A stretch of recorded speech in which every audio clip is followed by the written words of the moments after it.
Chapter 6. AI Today. Deep learning opened the floodgates for applications of AI. In the second decade of the 21st century, AI has attracted more interest than any new technology since the World Wide Web in the 1990s. Everyone with data and a problem to solve started to ask whether deep learning might help them, and in many cases the answer proved to be yes.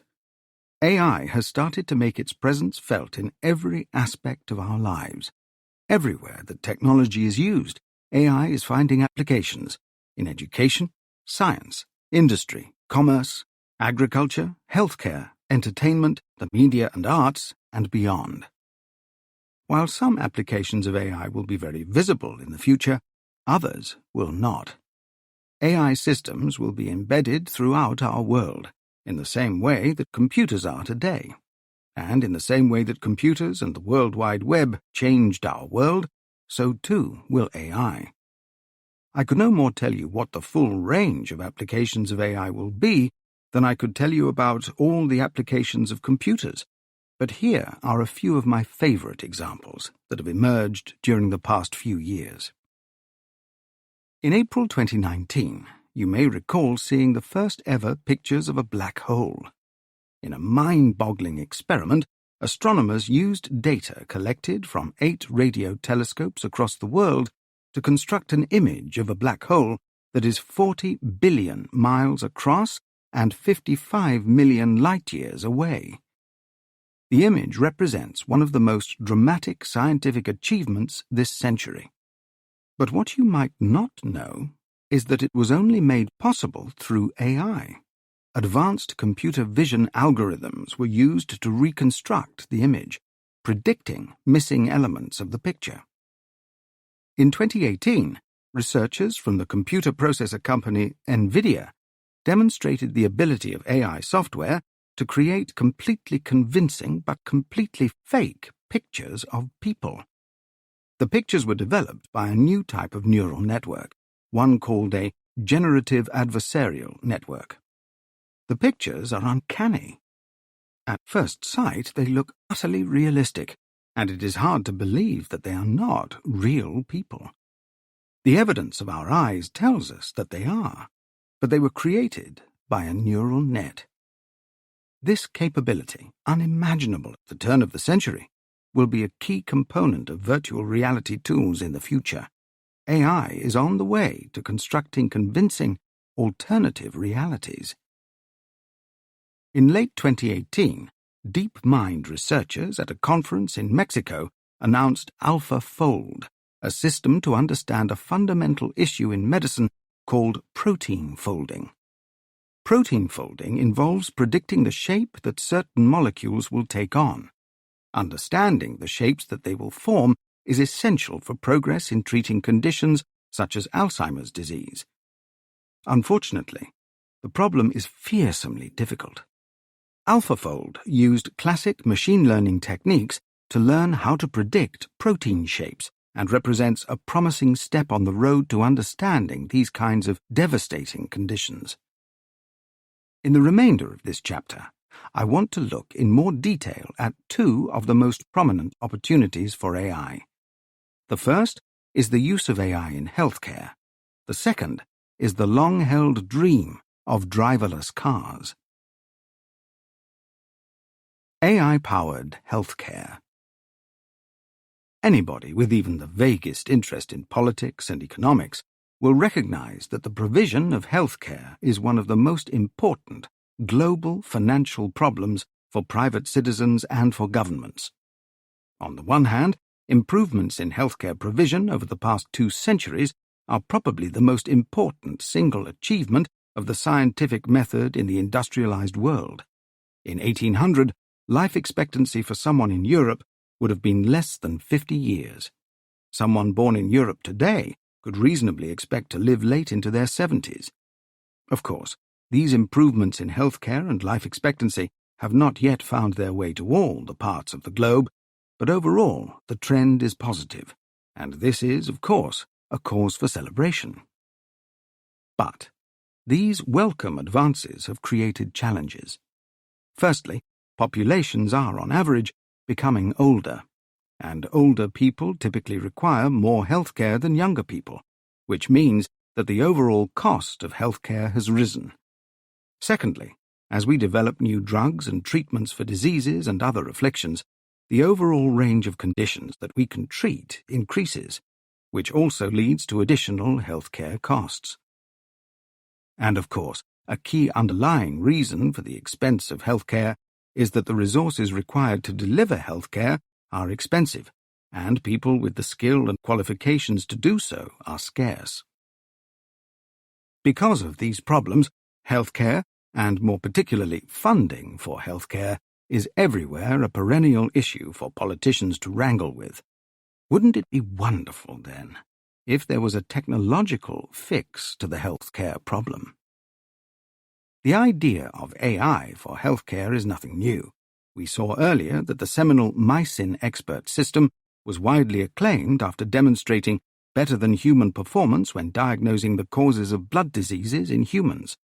No surprise, then, that MySyn was followed by a wave of similar healthcare-related expert systems, although it is fair to say that relatively few of these made it far from their research labs. But nowadays, interest in AI for healthcare is back with a vengeance, and this time there are several developments that suggest it has a better chance of succeeding on a large scale.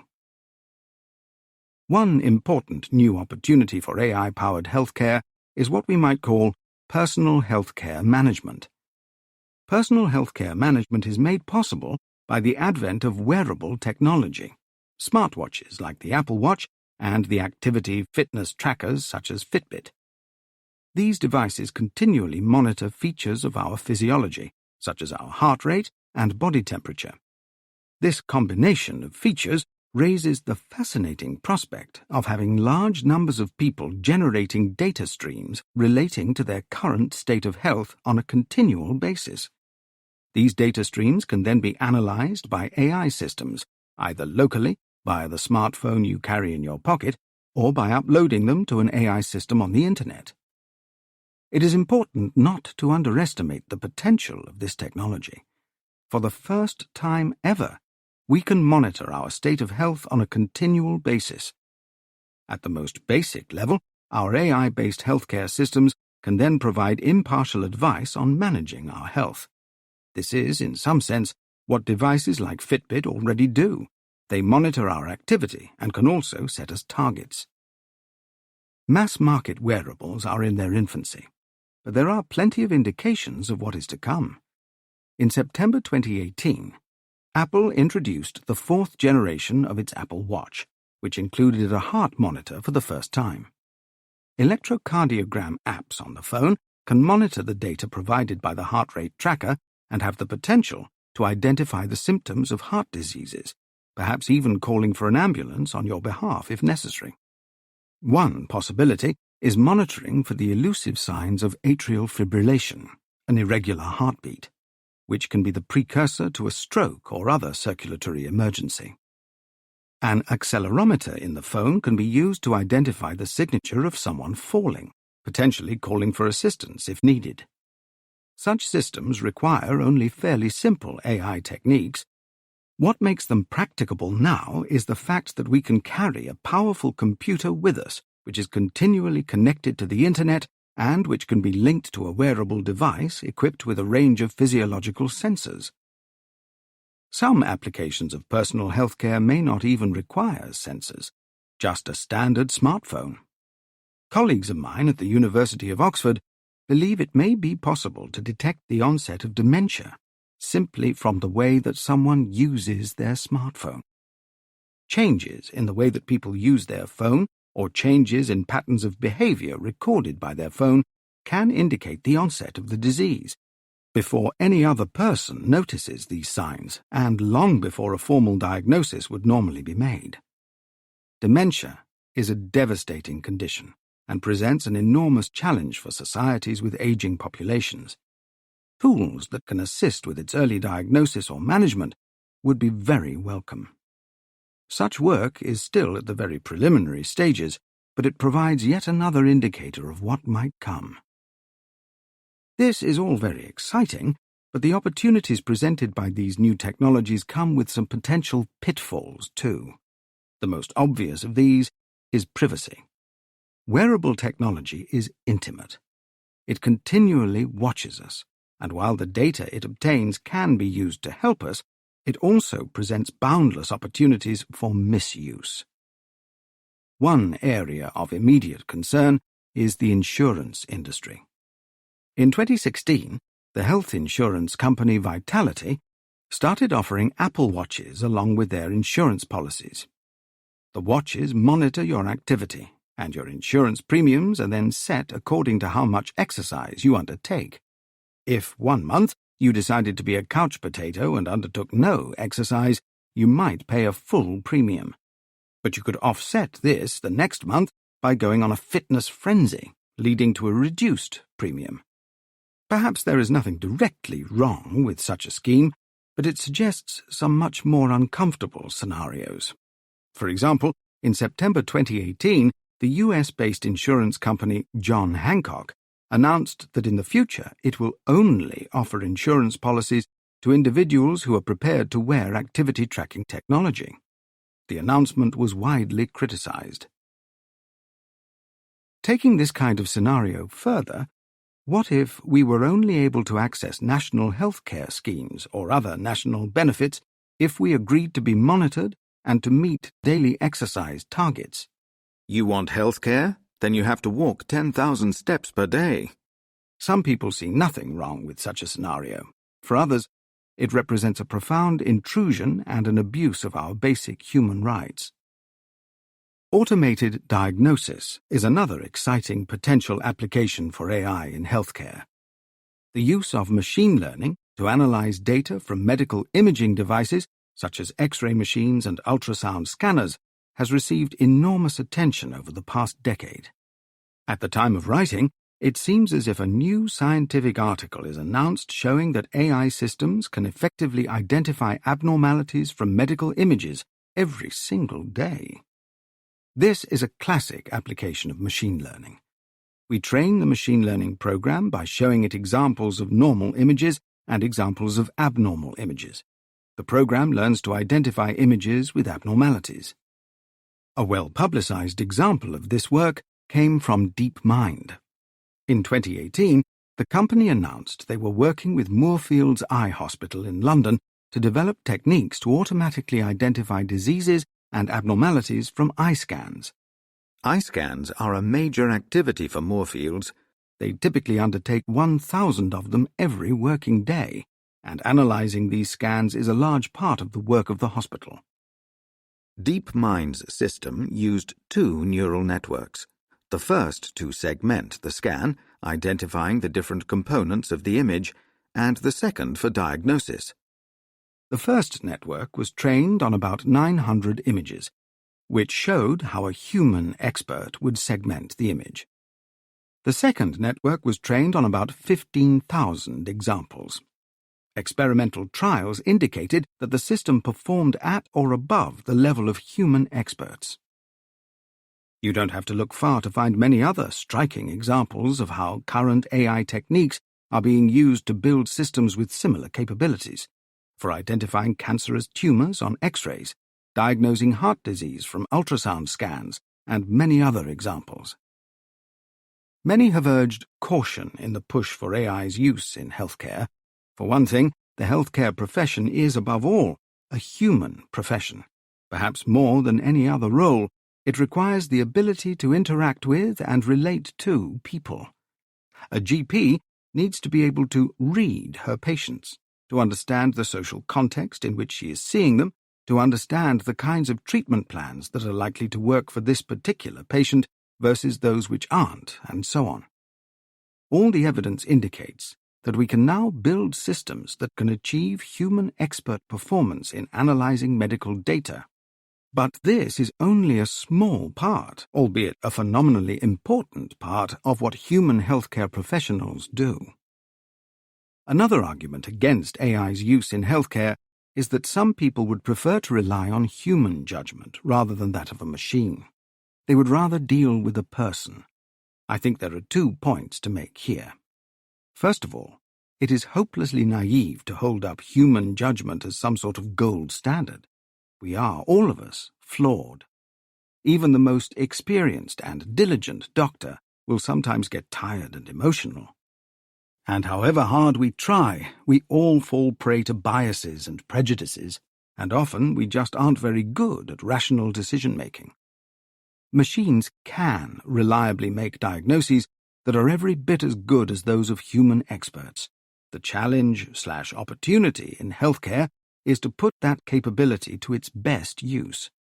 My belief is that AI is best used not to replace human healthcare professionals, but to augment their capabilities, to free them from routine tasks and allow them to focus on the really difficult parts of their job, to allow them to focus on people rather than paperwork, and to provide another opinion, another voice in the room, to give further context for their work.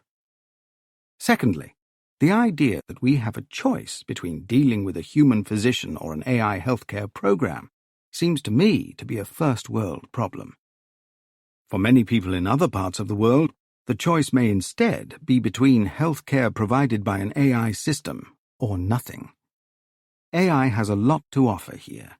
It raises the possibility of getting healthcare expertise out to people in parts of the world who don't have access to it at present. Of all the opportunities that AI presents us with, it is this one that may have the greatest social impact. Driverless cars.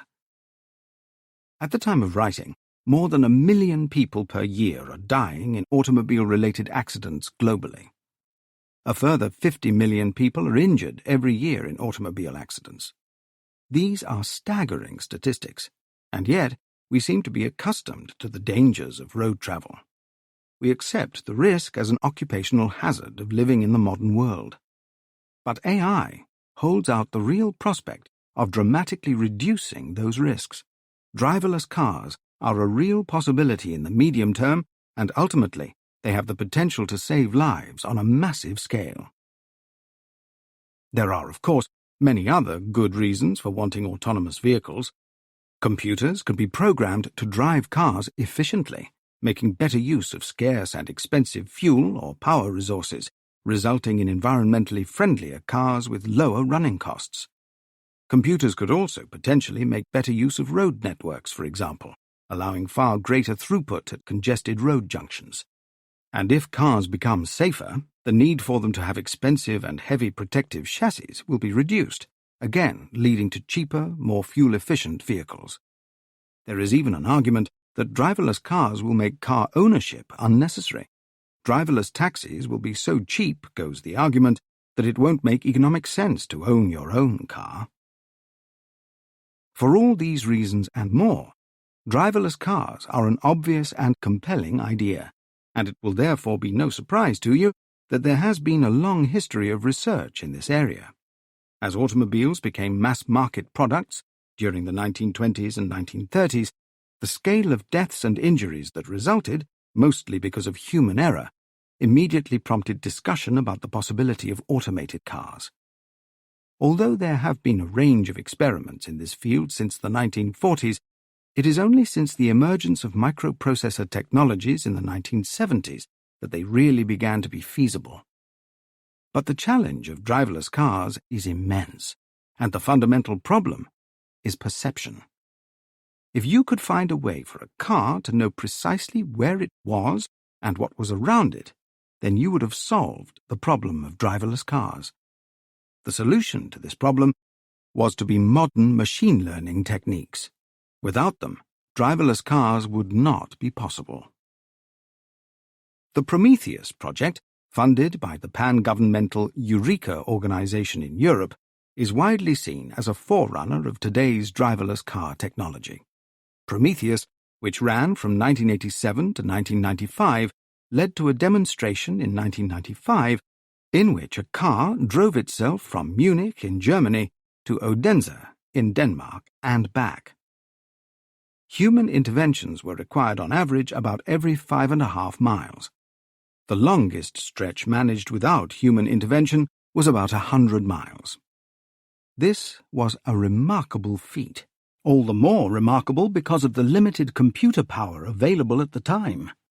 Although Prometheus was only a proof that the concept could work and therefore a long way from a fully finished vehicle, the results of the project led to innovations that are now conventional in commercial automobiles, such as smart cruise control systems.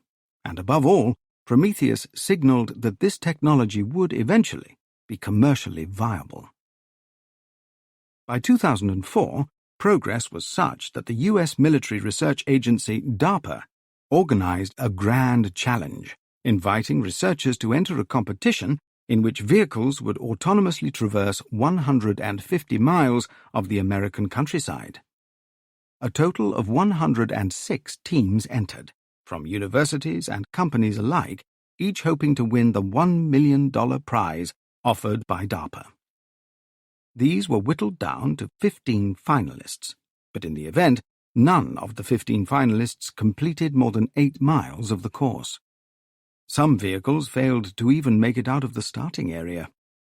The most successful entry, Sandstorm from Carnegie Mellon University, managed just 7.5 miles before going off course and getting stuck on an embankment. My recollection of events at the time is that most AI researchers took the 2004 Grand Challenge as proof that driverless car technology was still some way from being practical. I was a little surprised to hear that DARPA had immediately announced a follow-up competition for 2005, with the prize money doubled to $2 million. There were many more entries for the 2005 competition, 195 in total, which were whittled down to 23 finalists. The final competition was held on October 8, 2005, and the goal was for the vehicles to cross 132 miles of the Nevada desert. This time, 5 teams completed the course.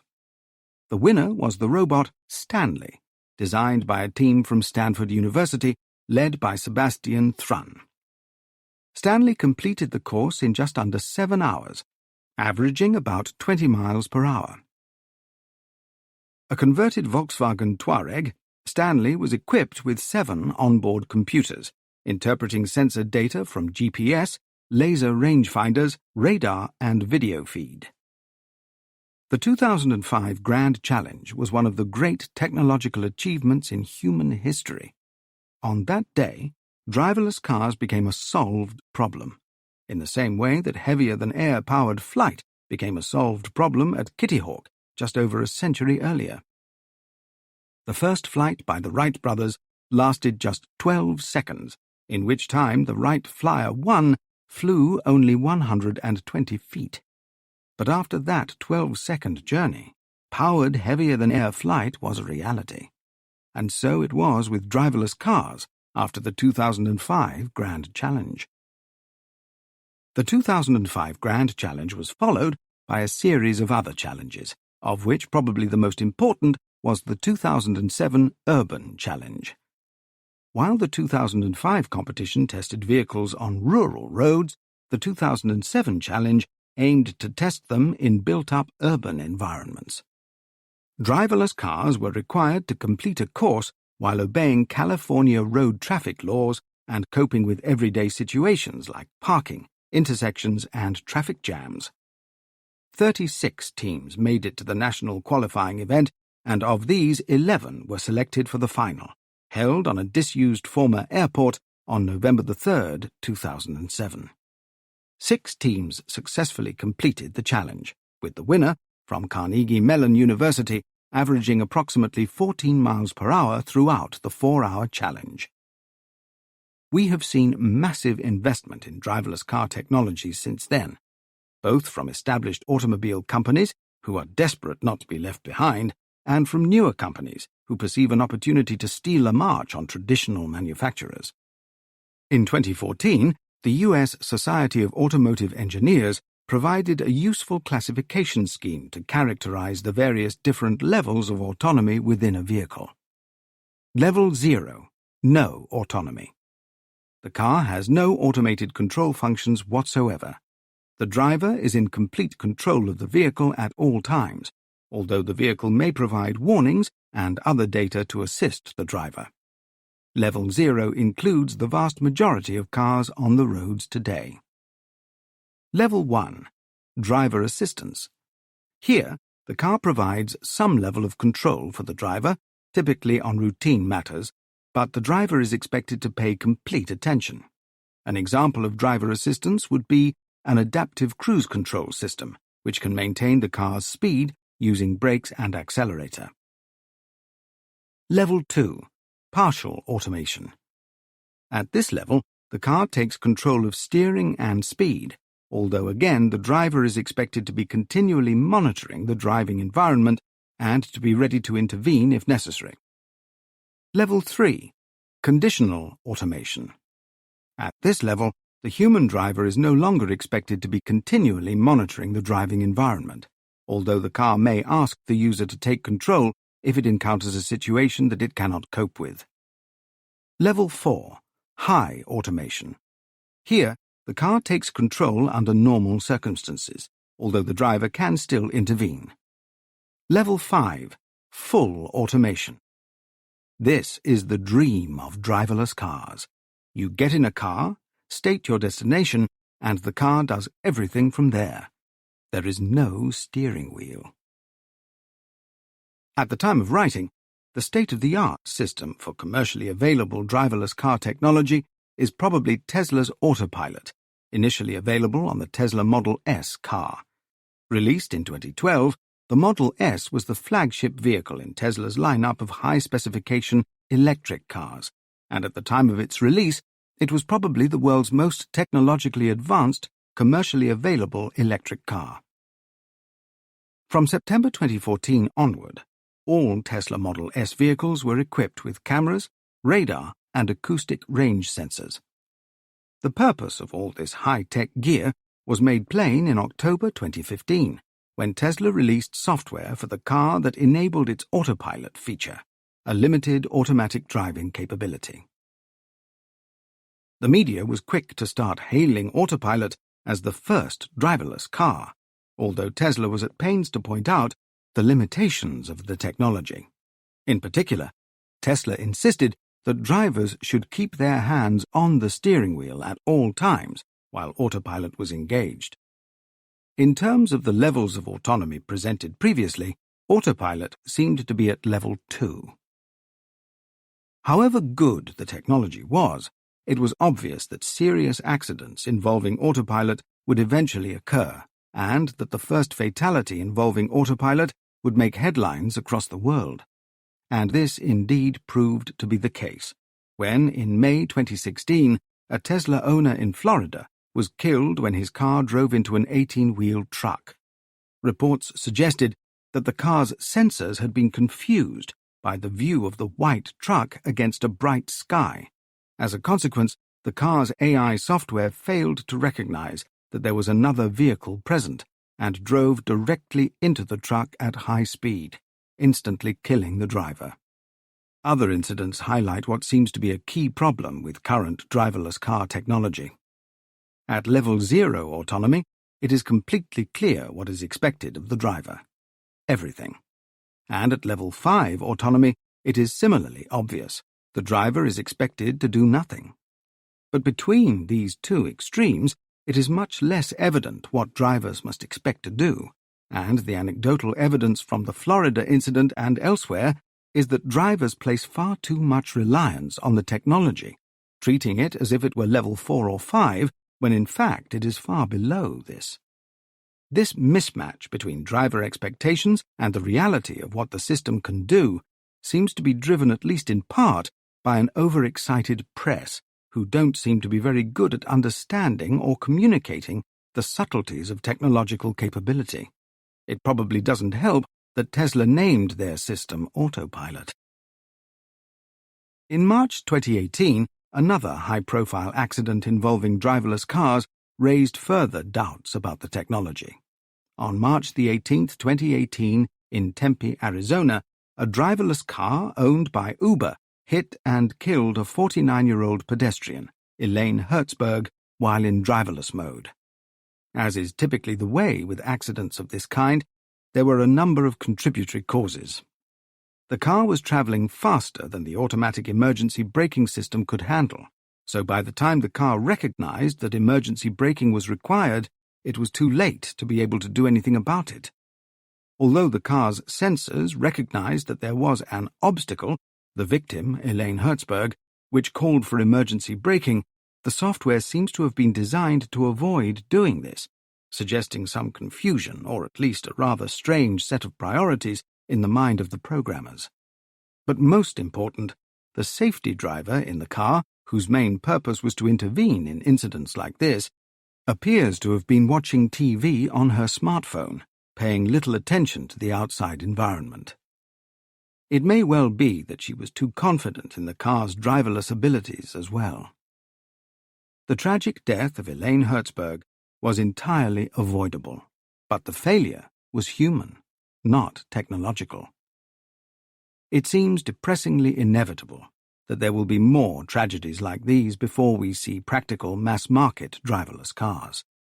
We need to do everything we reasonably can to anticipate and avoid such tragedies.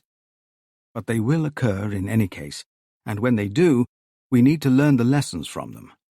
The development of technologies such as fly-by-wire aircraft suggests that in the long run, we will have much safer vehicles as a consequence.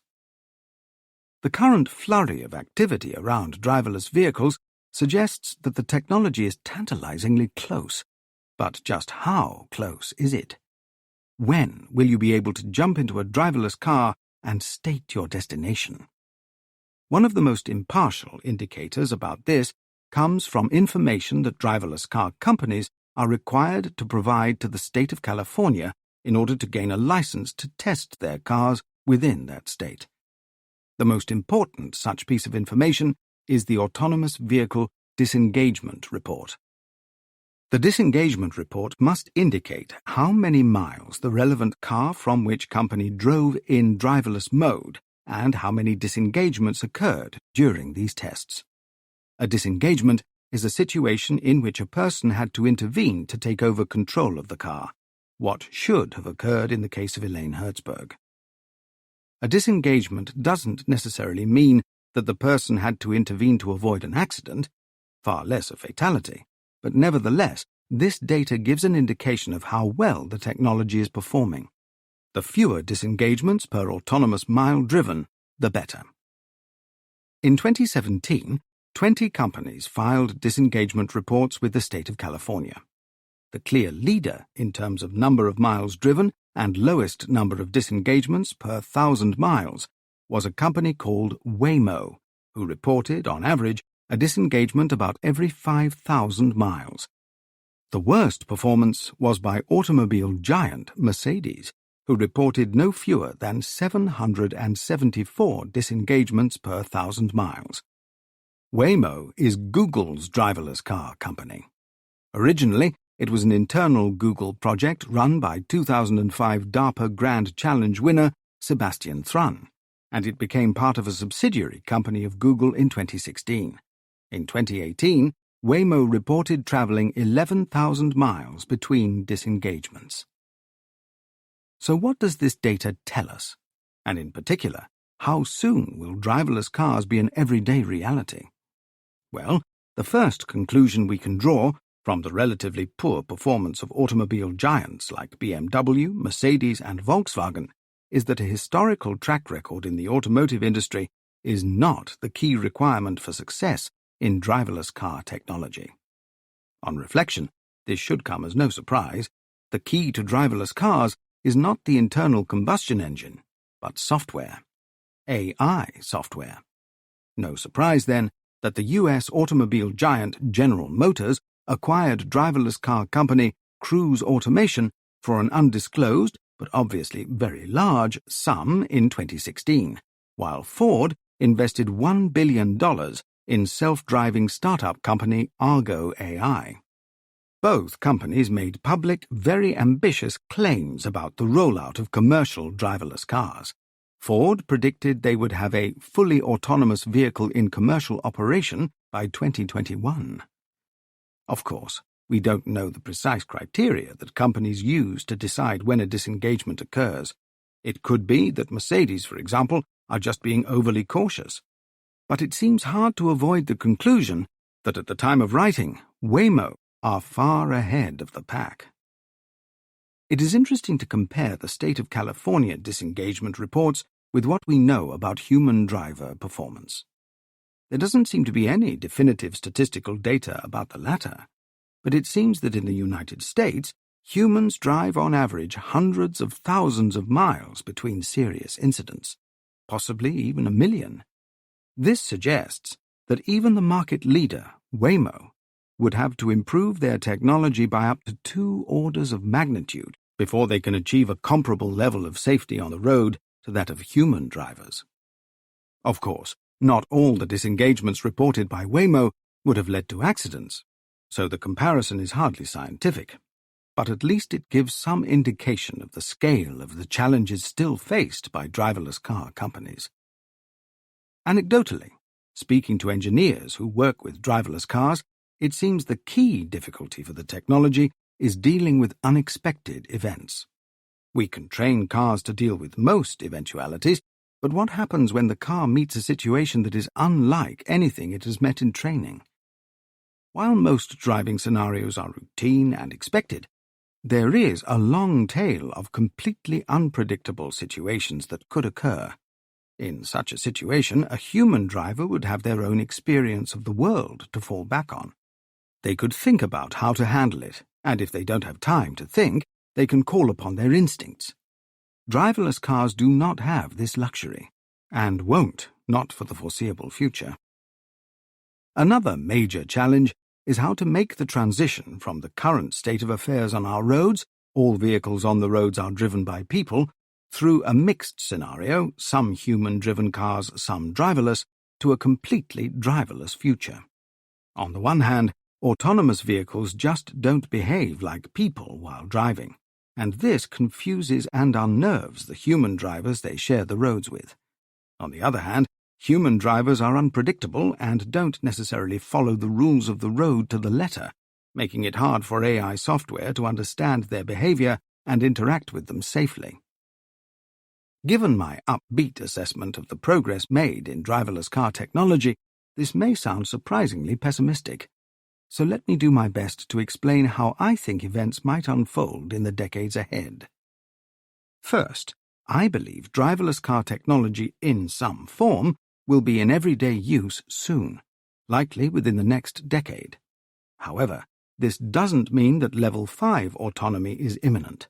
Instead, I think we will start to see the technology rolled out in specific, safe niche areas, and that it will gradually then start to make its way out into the wider world. So, in what niches do I think we will see the technology in widespread use? Mining is one example, perhaps in the giant open-cast mines of Western Australia or Alberta, Canada. There are comparatively few people there, far fewer pedestrians and cyclists behaving erratically. In fact, the mining industry already uses autonomous vehicle technology on a large scale. For example, the British-Australian Rio Tinto mining group claimed in 2018 that more than 1 billion tons of ore and minerals had been transported by their fleet of giant autonomous trucks in the Pilbara region of Western Australia. Although, from the publicly available information, it seems the trucks are quite some way from Level 5 autonomy, more automated than autonomous. Nevertheless, this seems like a good example of driverless vehicles being used to great effect in a constrained environment. In much the same way, factories, ports, and military installations all seem well suited to driverless vehicles. I feel confident that we will see large-scale take-up of driverless technology in these areas within the next few years. For driverless technology in everyday use beyond these niche applications, there are several possible scenarios, some or all of which may come to pass. It seems quite likely that we will see low-speed taxi pods in well-mapped, constrained urban environments or on specified routes.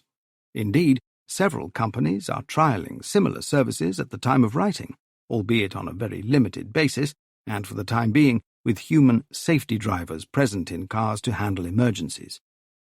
Limiting such vehicles to low speeds is hardly likely to be seen as a problem in cities like London, where traffic moves very slowly in any case. Another possibility is special driverless car lanes in cities and on major highways. Most cities already have bus lanes and cycle lanes, so why not driverless car lanes? Such lanes might be augmented by sensors and other technology to assist autonomous vehicles. The presence of such lanes would also send a clear signal to human drivers sharing the roads with autonomous vehicles: beware robot drivers. As to the question of Level 5 autonomy, we are still some distance away, I'm afraid. But it is inevitable. My best guess is that it will be at least 20 years from the time of writing before Level 5 autonomous vehicles are widely available. But I am pretty confident that my grandchildren will regard the idea that their grandfather actually drove a car on his own with a mixture of horror and amusement.